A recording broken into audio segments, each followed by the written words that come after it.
Hello buddies, welcome to movie Malayali.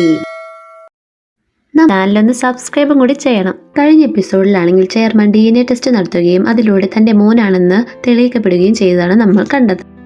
എപ്പിസോഡിന്റെ തുടക്കത്തിലാണെങ്കിൽ നമ്മുടെ chairman ഈ report നോക്കി ആകെ കൂടി ടെൻഷൻ അടിച്ചിരിക്കുന്നതാണ് നമ്മൾ കാണുന്നത്. എന്നിട്ട് നമ്മുടെ ചെയർമാൻ ആണെങ്കിൽ ഹീറോനോട് ചോദിക്കുകയാണ്, എന്തിനാണ് നീ 15 വർഷം കഴിഞ്ഞിട്ട് പിന്നെയും വന്നത്? ഇത് കേട്ട നമ്മുടെ ഹീറോ ആണെങ്കിൽ ഫ്ലാഷ് ബാക്കിലുള്ള ഒരു കാര്യമാണ് പറയുന്നത്. ഹീറോന്റെ ചെറുപ്പത്തിലാണെങ്കിൽ അവനും അവന്റെ അമ്മയും ഒരു ഫയർ ആക്സിഡന്റിൽ പെട്ടു. അന്ന് എൻ്റെ കൂടെ ഒരു ഫ്രണ്ടും ഉണ്ടായിരുന്നു. ഞാനും അവനും കൂടി ഹൈഡ് ആൻഡ് സീക്ക് കളിച്ചുകൊണ്ടിരിക്കുകയായിരുന്നു. എന്നിട്ട് സംഭവിച്ച ആ ഫയർ ആക്സിഡന്റിൽ അമ്മയും എൻ്റെ കൂട്ടുകാരനുമാണ് മരിച്ചത്. ഞാൻ രക്ഷപ്പെടുകയായിരുന്നു. എന്നെ പിന്നീട് എടുത്തു വളർത്തിയത് അവൻ്റെ അച്ഛനാണ്. ഞാനിപ്പോൾ വന്നത് ഇവിടെ എന്തിനാണെന്ന് വെച്ചാൽ, ഇപ്പോൾ ഈ കമ്പനിക്ക് ഒരു സിഇഒനെ ആവശ്യമാണ്. ഞാൻ നിങ്ങളുടെ മൂത്ത മോനായതുകൊണ്ട് എനിക്കറിയും കൂടുതൽ അവകാശമെന്ന് ഹീറോ ആണെങ്കിൽ നമ്മുടെ ചെയർമാനോട് പറയുന്നു. അപ്പോൾ തന്നെ ചെയർമാൻ പറയുന്നത്, ഇത് പോസിബിൾ ആവില്ല, ഈ കാര്യം ഞാൻ അനുവദിച്ചു തരില്ല എന്ന് പറയുന്നു. ഇത് കേട്ട നമ്മുടെ ഹീറോ ആകട്ടെ, എന്തുകൊണ്ട് ഇത് പോസിബിൾ ആയിക്കൂടാ? ആദ്യം നിങ്ങൾ എൻ്റെ അമ്മയെ ഡിവോഴ്സ് ചെയ്തു, പിന്നീടാണെങ്കിൽ ഒരു ആക്സിഡന്റിൽ കൊല്ലാൻ നോക്കി. ഇതിനു പിന്നിൽ നിങ്ങളെയാണ് എനിക്ക് നല്ല സംശയം. അത് തെളിയിക്കാൻ കൂടിയാണ് ഞാനിവിടെ വന്നിരിക്കുന്നത്. മാത്രമല്ല എൻ്റെ അമ്മയുടെ ഷെയർസ് ഒക്കെ നിങ്ങളുടെ പേരിൽ ഈ കമ്പനിയിലാണ് ഉള്ളത്. അതുകൊണ്ട് തന്നെ നിങ്ങളാണെങ്കിൽ ഞാനും അമ്മയും മരണപ്പെട്ട വാർത്ത ആരെയും അറിയിച്ചതുമില്ല. കാരണം നിങ്ങൾക്കറിയാം, ഞാനും അമ്മയും മരിച്ച വിവരം ഇവിടെ അറിയിച്ചാൽ അമ്മയുടെ ഷെയർ പോകുമെന്ന്. ഈ കമ്പനിയിൽ ഈ ഷെയർ ഉള്ളിടത്തോളം കാലം എനിക്ക് ഈ കമ്പനിയിൽ അവകാശമുണ്ടെന്ന് അവൻ പറയുന്നു. പിന്നീട് നമ്മളെ കാണിക്കുന്നത് അമ്മയുടെ ആ ഷെയർ ഡോക്യുമെന്റ്സ് ആണ്. അമ്മയുടെ ആ കൈപ്പടയിൽ എഴുതിയ ഡോക്യുമെന്റിൽ പറയുന്നത്, ഈ കമ്പനിയുടെ സിഇഒ ആകണമെങ്കിൽ തന്റെ ഒരു സീലും അതുപോലെ തന്നെ ആ പേഴ്സണും വേണമെന്നാണ് പറയുന്നത്. ആ സീൽ എന്ന് പറയുന്നത് ഒരു സ്റ്റാമ്പ് പോലെയാണ്. അത് നിന്റെ അമ്മയാണെങ്കിൽ ഒരു ലോക്കറ്റ് ആയിട്ട് നിന്റെ 1-ാം വയസ്സിൽ നിന്റെ കഴുത്തിലിട്ട് തന്നിട്ടുണ്ട്. അത് നീ കൊണ്ടുവരികയാണെങ്കിൽ ഈ ഡോക്യുമെന്റ് നിനക്ക് സ്റ്റാമ്പ് ചെയ്യാം, പിന്നീട് നിനക്ക് ഇവിടെ സിഇഒ ആയി തുടരുകയും ചെയ്യാമെന്ന് ചെയർമാൻ അവനോട് പറയുന്നു. ആ ലോക്കറ്റ് അല്ലേ, അത് ഞാൻ കൊണ്ടുവരാമെന്ന് ഹീറോ പറയുന്നു. ഇതേ സമയം നമ്മുടെ ചെയർമാൻ ആണെങ്കിൽ ഒരു സിഗരറ്റ് കത്തിക്കുന്നു. അതിലെ തീ കണ്ട് അവന് പഴയ കാലം ഓർമ്മ വരുന്നു. അതായത് അവനൊരു ലോക്കർ റൂമിൽ ഇരിക്കുന്നത് പോലെയും അവന്റെ ഫ്രണ്ട് ആണെങ്കിൽ അവിടെ താഴെ കുഴഞ്ഞു വീണ് കിടക്കുന്നതുമാണ് നമ്മൾ കാണുന്നത്. പിന്നീട് നമ്മുടെ ഹീറോ പറയുന്നത്, ആ ലോക്കറ്റ് എന്റെ കഴുത്തിൽ തന്നെയുണ്ട്, അതെനിക്ക് അമ്മ തന്നിട്ടുമുണ്ട്. 7 ദിവസം കഴിയുമ്പോഴുള്ള മീറ്റിംഗിലാണെങ്കിൽ ഞാൻ ആ ലോക്കറ്റ് കൊണ്ടുവരികയും ആ ഡോക്യുമെന്റിൽ സ്റ്റാമ്പ് ചെയ്യുകയും ഇവിടുത്തെ സിഇഒ ആയി വരികയും ചെയ്യുമെന്ന് അവൻ പറഞ്ഞിട്ട് പോകുന്നു. അങ്ങനെ അവൻ അവന്റെ കാറിന്റെ അടുത്തേക്ക് വരുന്നു. ആ ടൈമിലാണ് നമ്മുടെ ഹീറോ ആണെങ്കിൽ കോളർ പയ്യെ ലൂസാക്കുന്നത്. അപ്പോൾ നമുക്ക് കാണാൻ പറ്റും അവന്റെ കഴുത്തിൽ ആ ലോക്കറ്റ് ഇല്ല. അതായത് ആ ചെയർമാന്റെ ഒറിജിനൽ ആയിട്ടുള്ള മകനല്ല ഇവൻ. അടുത്ത സീനിലായി നമ്മൾ കാണുന്നത് ഹീറോയിന്റെ വീടാണ്. നമ്മുടെ ഹീറോയിനാണെങ്കിൽ ജോലി കഴിഞ്ഞ് വന്നതും ഷെൻ ആണെങ്കിൽ പറയുന്നത്, നമുക്ക് പുതിയൊരു ജോലി വന്നിട്ടുണ്ടെന്ന്. അപ്പോൾ നമ്മുടെ ഹീറോയിൻ പറയുന്നത്, എൻ്റെ പൊന്നടി, ആ ബാറിൽ വെച്ച് നടന്ന സംഭവത്തിന് ശേഷം ഞാൻ ആകെ ടയേർഡാണ്, എനിക്ക് വയ്യ ഇനി കേസൊന്നും ഏറ്റെടുക്കാൻ. അപ്പോൾ നമ്മുടെ ഷെന്നാകട്ടെ, അങ്ങനെയൊന്നും പറഞ്ഞാൽ പറ്റില്ല, നമുക്കിതിലൂടെ കുറേയധികം ക്യാഷ് കിട്ടും, ടയർഡ്നെസ് ഒക്കെ മാറ്റിവെക്ക്.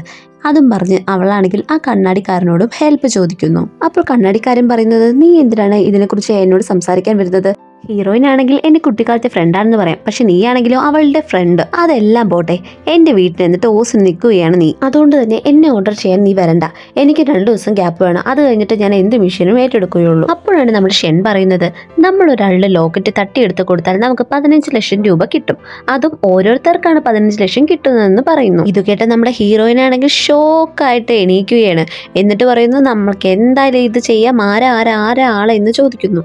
അപ്പോൾ ഷെന്നാണെങ്കിൽ ആ പെട്ടി തുറന്ന് ഹീറോയിന്റെ ഫോട്ടോ എടുത്ത് ഹീറോയിന് കൊടുക്കുന്നു. ഫോട്ടോ കണ്ടതും ഹീറോയിൻ ആകട്ടെ, ഇവനല്ലേ എന്നെ അന്ന് ബാറിൽ വെച്ച് എൻ്റെ ഡ്രസ്സ് കീറിയതും എന്നെ ഉമ്മ വെക്കാൻ ശ്രമിച്ചതും? നമ്മൾ പൈസയ്ക്ക് വേണ്ടി അല്ലെങ്കിലും ഇത് നമ്മൾ എന്തായാലും ചെയ്തിരിക്കുമെന്ന് ഹീറോയിൻ പറയുന്നു. പിന്നീട് നമ്മുടെ ഹീറോയിനും ആ 2 കൂട്ടുകാരും കൂടി 7 ദിവസത്തിനുള്ളിൽ നമുക്ക് ആ ലോക്കറ്റ് കൈക്കലാക്കണമെന്ന് പറഞ്ഞുകൊണ്ട് മുടിഞ്ഞ പ്ലാനിങ്ങിലാണ്. അതുപോലെ തന്നെ വേറൊരു സൈഡിലാണെങ്കിലും ഇതേപോലെ പ്ലാനിങ് നടക്കുകയാണ്. അതായത് നമ്മുടെ ഹീറോയിന്റെ കയ്യിൽ ഇപ്പോൾ ലോക്കറ്റ് ഇല്ലല്ലോ, അതുകൊണ്ട് തന്നെ അവനും അത് കണ്ടുപിടിക്കാൻ വേണ്ടി നടക്കുകയാണ്. ഹീറോയിന്റെ അടുത്തും കണ്ണാടി ഇട്ട ഒരു ചെറുക്കനുണ്ട്, നമുക്ക് അവനെ ജിയാങ് എന്ന് വിളിക്കാം. ജിയാങ് ഹീറോയിനോട് പറയുന്നത്, ചെറുപ്പത്തിൽ ആ ലോക്കറ്റ് നിന്റെ കഴുത്തിലല്ലേ അവൻ ഇട്ടു തന്നത്, അത് നിനക്ക് ഓർക്കാൻ കഴിയുന്നില്ലേ? അപ്പോൾ നമ്മുടെ ഹീറോ പറയുന്നത്, എനിക്ക് അവനെ കുറച്ചു നേരത്തേക്ക് മാത്രമാണ് പരിചയമുള്ളതെന്നും കൂടുതലൊന്നും എനിക്ക് ഓർത്തെടുക്കാൻ പറ്റുന്നില്ല എന്നും പറയുന്നു. അതായത് ആ ഫയർ ആക്സിഡന്റിൽ അവന്റെ കൂട്ടുകാരന്റെ അമ്മയും അവന്റെ അച്ഛനുമാണ് മരിച്ചിരിക്കുന്നത്. ആ ഫയർ ആക്സിഡന്റിൽ അവനൊരു ബട്ടൺ കിട്ടിയിട്ടുണ്ട്, അത് ആരുടെയാണെന്നാണ് അവന്റെ ഇപ്പോഴത്തെ സംശയം. ആ കേസ് കൊണ്ടുവരികയാണെങ്കിൽ തന്നെ അതിന് പറ്റിയ തെളിവുകൾ വേണം. അതിനു വേണ്ടിയിട്ടാണ് അവൻ ആ കമ്പനിയിൽ ഫേക്ക് ഐഡന്റിറ്റിയിൽ കയറിപ്പറ്റിയത്. പിന്നെ നമ്മുടെ ഹീറോ ആണെങ്കിൽ ഒരു സീക്രട്ട് റൂമിലോട്ട് വരുന്നു. അവിടെ വന്ന് നമ്മളെ കാണിക്കുന്നത് അന്നത്തെ ഫ്ലാഷ് ബാക്ക് ആണ്. അതിൽ അവന്റെ കൂട്ടുകാരന്റെ അമ്മയാണെങ്കിൽ അവനെ ഇട്ട് ചീത്ത പറയുകയാണ്, നിനക്കറിയോ ഈ ലോക്കറ്റ് നിനക്ക് എത്ര പ്രധാനപ്പെട്ടതാണെന്ന്? ഇതും പറഞ്ഞ് അവന്റെ അമ്മയാണെങ്കിൽ ഒരു കൊച്ചു കുഞ്ഞിന്റെ ഒരു ഫോട്ടോയും കാണിക്കുന്നുണ്ട്. ആ ആ ഫോട്ടോ ആണെങ്കിൽ അവിടുത്തെ ഐലാൻഡിലുള്ള സ്റ്റുഡിയോയിലാണ് എടുത്തിരിക്കുന്നത്. തമ്മിലുള്ള സംഭാഷണമെല്ലാം നമ്മുടെ ഹീറോ ആണെങ്കിൽ അവിടെ ഇരുന്ന് കേൾക്കുന്നുമുണ്ട്. അമ്മയുടെ ആ വഴക്കിനിടയിൽ ആ കൊച്ചു ചെറുക്കൻ പറയുന്നുമുണ്ട്, അമ്മയെ കൊടുത്ത സാധനം ഞാൻ ഇനി എങ്ങനെ തിരിച്ചു വാങ്ങാം, അത് വേണ്ട അമ്മയെന്നൊക്കെ പറയുന്നുണ്ട്. അത് കഴിഞ്ഞിട്ടാണ് ഇവർ ആ ഹൈഡ് ആൻഡ് നമ്മുടെ ഹീറോ ആണെങ്കിൽ ഒരു കബോർഡിലാണ് കയറി വിളിക്കുന്നത്. അങ്ങനെയാണ് അവൻ ആ ആക്സിഡന്റിൽ നിന്നും രക്ഷപ്പെടുന്നത്. ഇതെല്ലാം ഓർത്തെടുത്ത് പാതി മയക്കത്തിൽ അവൻ അവന്റെ ഫ്രണ്ടിന്റെ അടുത്തേക്ക് വരുന്നു. ആ ഐലാൻഡിൽ ഒരു സ്റ്റുഡിയോ ഉണ്ടെന്നും അവിടെ ചെന്നാൽ നമുക്ക് അടുത്ത എന്തെങ്കിലും ക്ലൂ കിട്ടുമെന്നും അവൻ ഫ്രണ്ടിനോട് പറയുന്നു. അടുത്ത സീനിലായി നമ്മളെ കാണിക്കുന്നത് ഹീറോയിൻ ഒരു ഹോസ്പിറ്റലിലേക്ക് പോകുന്നതാണ്. അവിടെ അവളുടെ അമ്മയാണെങ്കിൽ 10 വർഷമായിട്ട് കോമയിലായിട്ട് കിടക്കുകയാണ്. അവൾ അവളുടെ അമ്മയുടെ അടുത്ത് ഇരുന്നുകൊണ്ടിരുന്നപ്പോൾ അവൾക്കൊരു ടാർഗറ്റിന്റെ ഭാര്യയാണ്. എന്റെ ആ പെൺകൊന്ന ഭർത്താവിൽ നിന്നും എന്നെ രക്ഷിച്ചതിന് നന്ദി പറഞ്ഞുകൊണ്ടാണ് അവൾ ആ മെസ്സേജ് അയച്ചിരിക്കുന്നത്. അതിനുശേഷം അവളാണെങ്കിൽ അവളുടെ അമ്മയോട് സംസാരിക്കുകയാണ്. എന്താ അമ്മ, എത്ര വർഷമായിട്ട് ഇങ്ങനെ തന്നെ കിടക്കുകയാണ്, എന്നെ എഴുന്നേറ്റ് നോക്കൂ അമ്മേ, ഞാനൊരു മിഷൻ കംപ്ലീറ്റ് ചെയ്തിരിക്കുകയാണ് ഇപ്പോൾ, ദയവ് ചെയ്ത് എഴുന്നേൽക്കും അമ്മേ എന്നൊക്കെ അവൾ അവളുടെ അമ്മയോട് ഇമോഷണൽ ആയിട്ട് പറഞ്ഞുകൊണ്ട് സങ്കടപ്പെടുകയാണ്. അങ്ങനെ ആ സീൻ കഴിഞ്ഞ് പിന്നെ നമ്മളെ കാണിക്കുന്നത് ഹീറോ ആണെങ്കിൽ റോക്ക് ക്ലൈംബിങ്ങിനായിട്ട് പോയിരിക്കുകയാണ്. നമ്മുടെ ഹീറോയിൻ ആണെങ്കിൽ ലോക്കറ്റ് തട്ടിയെടുക്കാൻ വേണ്ടി അവന്റെ പുറകെ അങ്ങോട്ട് ചെന്നിട്ടുമുണ്ട്. എന്നിട്ട് നമ്മുടെ ഹീറോയിൻ ആണെങ്കിൽ റോക്ക് ക്ലൈംബിങ്ങിൽ വലിഞ്ഞങ്ങ് കയറുകയാണ്. സൺഗ്ലാസ് ഒക്കെ ഇട്ട് അവളുടെ കൂട്ടുകാർക്ക് നിർദ്ദേശം കൊടുത്തു. മിസ്റ്റീരിയസ് പവർ കൊണ്ട് നോക്കുകയും ചെയ്യുന്നു. അങ്ങനെ പൊസസ്സായ നമ്മുടെ ഹീറോയിന്റെ കഴുത്തിൽ നിന്നും അവൾ ലോക്കറ്റ് എടുക്കാൻ നോക്കുന്നുണ്ട്. പക്ഷെ ഇതൊക്കെ നമ്മുടെ ഹീറോയിന്റെ ഒരു ഇമാജിനേഷൻ മാത്രമാണ് കേട്ടോ. അതിനുശേഷം അവൻ അവളെ പിടിക്കുന്നു. നമ്മുടെ ഹീറോയിൻ ആണെങ്കിൽ ഐ കോണ്ടാക്ട് കൊടുക്കുന്നുമുണ്ട്. ഹീറോ തിരിച്ചു കൊടുത്തിട്ടും എന്താ ഒന്നും അവിടെ സംഭവിക്കുന്നില്ല. പിന്നെയും അവൾ ചെയ്യുന്നുണ്ട്, പക്ഷെ ഒന്നും അങ്ങ് നടക്കുന്നില്ല. അപ്പോഴാണ് താഴെയുള്ള ആൾക്കാർ പറഞ്ഞത്, താങ്കൾ വീണോളൂ, കുഴപ്പമൊന്നുമില്ല, താങ്കൾക്കൊന്നും പറ്റുകയില്ല എന്നൊക്കെ.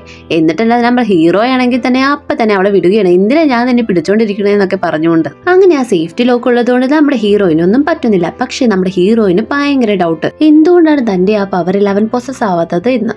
അടുത്ത സീനിലായി നമ്മളെ കാണിക്കുന്നത് ഹീറോയിന്റെ കൂട്ടുകാരനായ ജിയാങ് ആണെങ്കിൽ അവിടുത്തെ ഐലാൻഡിൽ നിന്നും കുറച്ച് ഫോട്ടോസ് കൊണ്ടുവന്നിട്ടുണ്ട്. എന്നിട്ട് ഹീറോയിനോട് പറയുന്നത്, ഇത് നീ നോക്കിയിട്ട് നിനക്ക് എന്തെങ്കിലും ക്ലൂ ലഭിക്കുന്നുണ്ടോ എന്ന് നോക്ക് എന്ന് പറയുന്നു. പക്ഷെ ആ ഫോട്ടോകൾ കൊണ്ടൊന്നും ഒരു പ്രയോജനവും ഉണ്ടായില്ല. ഇതൊന്നും ശരിയാവില്ല, നമുക്ക് വേറെ എന്തെങ്കിലും പ്ലാൻ ചെയ്യണമെന്ന്. അപ്പോഴാണ് അവന് ഓർമ്മ വരുന്നത്, അന്ന് ആ കൂട്ടുകാരന്റെ അമ്മയാണെങ്കിൽ ഒരു ഫോട്ടോ കാണിച്ചിട്ടുണ്ട്. എന്റെ സ്റ്റെപ്പ് നാളുമായിട്ട് പ്ലാൻ ചെയ്തതെല്ലാം അവൻ വന്ന് നശിപ്പിച്ചു എന്ന് പറയുന്നു. ഇത് കേട്ട് അങ്കിൾ ആവട്ടെ, നീ വിഷമിക്കേണ്ട, എല്ലാം നമുക്ക് ശരിയാക്കി എടുക്കാമെന്ന് പറയുന്നു. ഈ സമയത്ത് നമ്മുടെ ചെനയാകട്ടെ പുതിയൊരു പ്ലാനും കൊണ്ട് വന്നു. ആ സമയത്ത് അവർ രണ്ടുപേരും കൂടി അവന്റെ വായ മൂടിക്കെട്ടുന്നു. പക്ഷെ അതുകൊണ്ടൊന്നും നമ്മുടെ ചെന വെറുതെ ഇരുന്നില്ല. അവൻ വേറൊരു സ്ഥലത്ത് നമ്മുടെ ഹീറോയിനെ വിളിച്ചു വരുത്തുന്നു. നമ്മുടെ ഹീറോ അങ്ങോട്ട് വരുമ്പോഴേക്കും ചെനയാണെങ്കിൽ ഭയങ്കര പോസിട്ട് ഇരിക്കുകയാണ്. എന്ന് അവരൊന്നും പോട്ടെ, ഇത് കേട്ടുന്ന ഹീറോയും ചേട്ടനും നല്ല സുഹൃത്തുക്കളാണ്. അവർ തമ്മിൽ നേരത്തെ തന്നെ അറിയുന്നവരാണ്. ഈ ചേട്ടനെ പൊസസ് ചെയ്തിട്ടാണ് നമ്മുടെ ഹീറോയിൻ അങ്ങോട്ട് കടന്നു വന്നത്. നമ്മുടെ ഹീറോ ആയിട്ട് അനിയൻകുട്ടൻ എന്തോ പ്രശ്നം ഉണ്ടാക്കിയെന്ന് ചേട്ടൻ അറിയുന്നു. അപ്പോഴേക്കും ചേട്ടൻ അവനെ ചീത്ത പറയുകയാണ്, നീ എന്താ ഇവിടെ നിൽക്കുന്നത്, നിനക്ക് മീറ്റിംഗിന് സമയമായില്ലേ, ഇവിടുന്ന് പൊക്കൂടെ, ചുമ്മാ കസ്റ്റമേഴ്സിനോട് വഴക്കിട്ടോടെ നിൽക്കും അവൻ. ചേട്ടൻ്റെ കയ്യിൽ നിന്ന് ഇതൊക്കെ കേട്ടിട്ടും അവനാണെങ്കിൽ അയ്യോ എൻ്റെ ഐഡൽ എന്ത് സുന്ദരിയാന്ന് പറഞ്ഞിട്ടാണ് പോകുന്നത്. അടുത്ത സീനിലായി നമ്മൾ കാണുന്നത് നമ്മുടെ ഹീറോ ആണെങ്കിൽ വീട്ടിലിരിക്കുന്നതാണ്. അവൻ എന്നിട്ട് അവന്റെ ഫ്രണ്ടിനെ വിളിച്ച് ചോദിക്കുകയാണ്, ആ ഐലാൻഡിലെ പെൺകുട്ടികളെ കുറിച്ചൊക്കെ ഡീറ്റെയിൽസ് അന്വേഷിക്കാൻ പറഞ്ഞിട്ട് എന്തായെന്ന്. അപ്പോൾ നമ്മുടെ ഫ്രണ്ട് പറയുന്നത്, അന്വേഷിക്കാം, എനിക്ക് കുറച്ച് സമയം താടാന്നൊക്കെ പറഞ്ഞു. അതേസമയം മറ്റൊരു സ്ഥലത്ത്